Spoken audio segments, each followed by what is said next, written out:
唐三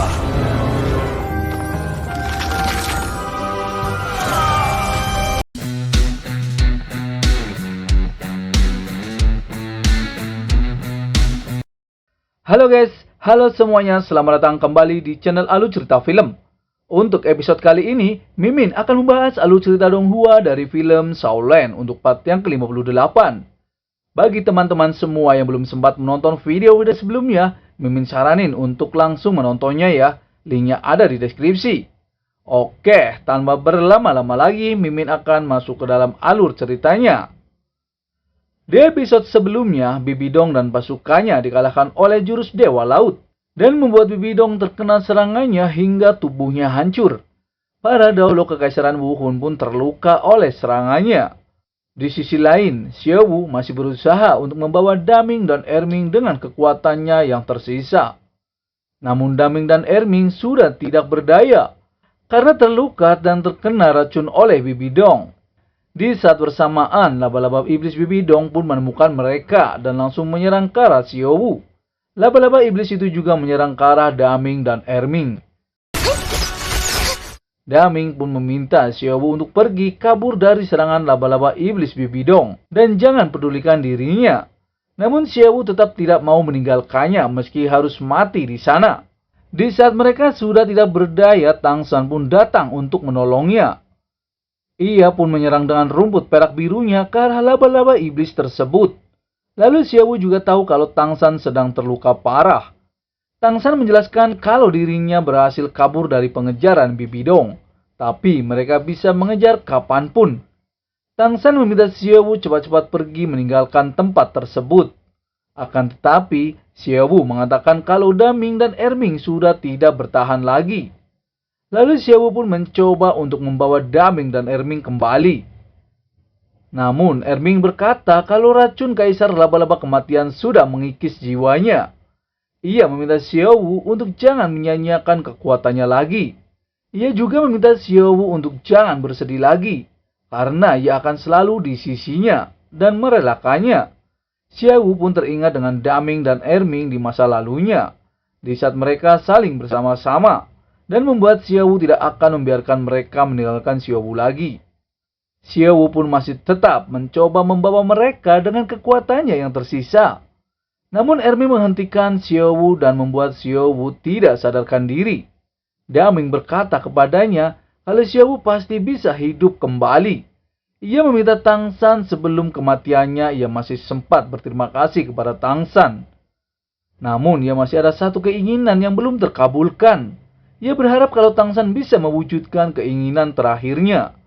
Tang San tahu kalau Daming dan Erming membaik sesaat sebelum kematiannya.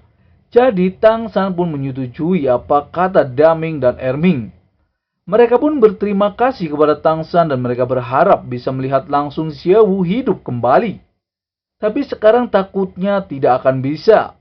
Mereka juga berharap kalau Tang San bisa menepati janjinya untuk menghidupkan kembali Xiaowu. Seketika Tang San pun melepaskan tulang jiwa Xiaowu dan membuat tangan kirinya hancur. Ia mengatakan kalau dirinya pasti akan menepati janjinya untuk menghidupkan Xiaowu, kecuali ia mati. Jika tidak, ia tidak akan meninggalkan Xiaowu. Lalu Erming berkata kalau ia tidak salah memilih Tang San.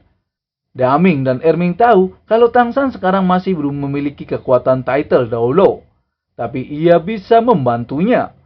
Seketika Tang San tahu kalau mereka akan berkorban dan melepaskan cincin jiwanya untuk Tang San. Mereka pun meminta Tang San untuk mencintai Xiaowu dengan baik. Ia berkata kepada Xiaowu kalau Xiaowu harus hidup dengan bahagia dan mereka akan selalu di sisinya.